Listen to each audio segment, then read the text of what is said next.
একটানা গরুর মাংস খেতে খেতে এখন যেন আর খেতেই মন চাচ্ছে না, তাই হাজবেন্ডকে দিয়ে একটু মাছের বাজার করে নিয়ে আসলাম। তো মাশাল্লাহ অনেক মজার মজার মাছ নিয়ে আসছে, চলেন দেখি। আসসালামু আলাইকুম, সবাই কেমন আছেন? নতুন একটা ভিডিওতে সবাইকে ওয়েলকাম করছি। এটা ছিল কাতলা মাছ। মাছগুলো কিন্তু একদম ফ্রেশ, একদম লাইভ মাছ নিয়ে আসছে। এরপর যেটা নিয়ে আসছে সেটা দেখে তো আমি অনেক বেশি খুশি হয়ে গেছি। পাবদা মাছ, যেটা আমার অনেক বেশি পছন্দ। আর পাঁচমিশালি মাছও ছিল, যেটা আসলে ভিডিও করা হয়নি, অল্পতেই একদম মেমোরি ফুল হয়ে গেছিল, যার কারণে পাঁচমিশালি মাছগুলো আপনাদের সাথে শেয়ার করতে পারিনি। তবে রান্নার সময় অবশ্যই দেখে নেবেন।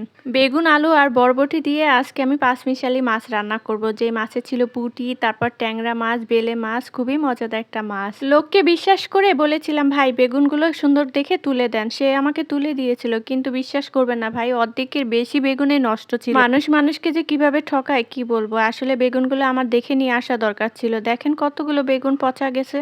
হাজবেন্ড বলতেছে সবসময় তো বলো কি বাজার করে কি বাজার করে, এখন তুমি কি বাজার করছো? আসলে বেগুনটা আমি কিনেছিলাম, সে কেনে নাই, এখন তো আর কিছু বলার নাই। পাঁচমিশালি মাছগুলো আমি খুব সুন্দর করে ধুয়ে নিয়েছি। আজকে আমি রান্না করব সবজি দিয়ে। এত বেশি মজাদার হয়েছিল তরকারিটা, কি বলবো, আলহামদুলিল্লাহ। আমি এখন মাছে হলুদ মরিচ মেখে নিব। যখন এই হলুদ মাখতে যাই তখনই মনে হয় মেয়েদেরও বিয়ের সময় এইভাবে হলুদ মাখা হয়, যাতে করে জীবনটা ভাজা ভাজা করা হয়। যাই হোক, কেউ আবার কিছু মনে করবে না, আমি জাস্ট একটু মজা করলাম। তো এখানে হাত দিয়ে আমি মেখে নিচ্ছি। এগুলো আমি একটা ভেজে নিব। ভাজা মাছ ছাড়া আমার হাজবেন্ড খেতেই চায় না। এত তাজা তাজা মাছ আমার একদমই মনে হয়নি ভেজে রান্না করব। আমার মনে হচ্ছিল একদম কষাই রান্না করব, খেতে অনেক বেশি মজা লাগবে। আমি যতবারই মাছ ভাজতে যাই মাছ লেগে থাকে, একদমই ভাজতে পারি না পারফেক্টলি। তো ভাবলাম আজকে কালো কড়াইতে ভাজি, দেখি মাছটা ভালোভাবে তোলা যায় কিনা। এটা তো লেগে গেছিল।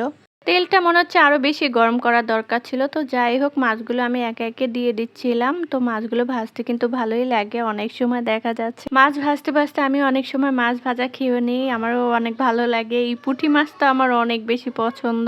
বড় ভিডিও আমার একদমই দেওয়া হয় না, কারণ আমি একটু সময় পাই না ভয়েস দেওয়ার জন্য। আল্লাহ আল্লাহ করতেছি মেয়েটা বড় হোক, তারপর ইনশাল্লাহ প্রতিদিন এই বড় ভিডিও দেওয়ার চেষ্টা করব। পাশের চুলায় মাছ ভাজতে থাকি, আর এদিকে আমি পেঁয়াজটা দিয়ে দিলাম। এদিকে মশলাটা সুন্দর করে একটু কষিয়ে নেব, যেন তাড়াতাড়ি হয়ে যায়। এইভাবে করে কষিয়ে যদি রান্না করা হয়, সেই রান্নার স্বাদটা কিন্তু দ্বিগুণ বেড়ে যায়। কি বলেন আপনারা? পেঁয়াজটা আমি নেড়ে চেড়ে হালকা ভেজে নিব। তারপর হচ্ছে আদা রসুন বাটাটাও আমি দিয়ে দিব। দিয়ে সুন্দর করে নেড়ে একটু কতক্ষণ পর্যন্ত আর কি কষিয়ে নিব। আজকে হাজবেন্ড এত বেশি প্রশংসা করেছে যে আমার হাতে রান্না নাকি তার কাছে সবচেয়ে বেশি ভালো লাগে। আসলে মাঝে মাঝে কিছু কিছু খাবার এত মজা হয়, যেটা হাজবেন্ড প্রশংসা না করে পারেই না।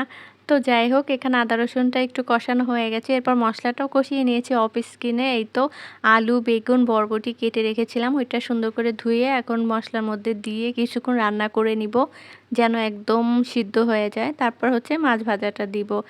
কি বলেন আপনারা, আমার রান্না ঠিকভাবে হচ্ছে তো? আমি তো মাঝে মাঝে কনফিউশন হয়ে যাই, মানে ভুলে যাই। দেখা যাচ্ছে এই তরকারিটা রান্না করব, অথচ এখানে এই জিনিসটা মিসিং হয়ে যায়। তারপর আমার হাজবেন্ড খেয়ে নেয়। আলহামদুলিল্লাহ, ভালো একটা হাজবেন্ড পাইছি।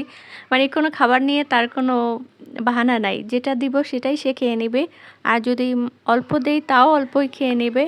তা সবে আল্লাহর ইচ্ছা, ভালো একটা মানুষ পাইছি, আল্লাহর কাছে লাখ লাখ শুক্রিয়া। এখানে একটু পরিমাণ পানি দিয়ে ঢেকে দিলাম। এরপর ঢাকনা থেকে তুলে তারপর হচ্ছে গিয়ে মাছ ভাজাটা দিয়ে দিব। এই যে এখানে অলরেডি এখন আমি ঢাকনা তুলে দেখে নিচ্ছিলাম কি অবস্থা। আলু সিদ্ধ হয়ে গেছে, এই পর্যায়ে পানিটা শুষে গেছে। এখন আমি ভাজা মাছগুলো দিয়ে দিব একটু নেড়ে চেড়ে।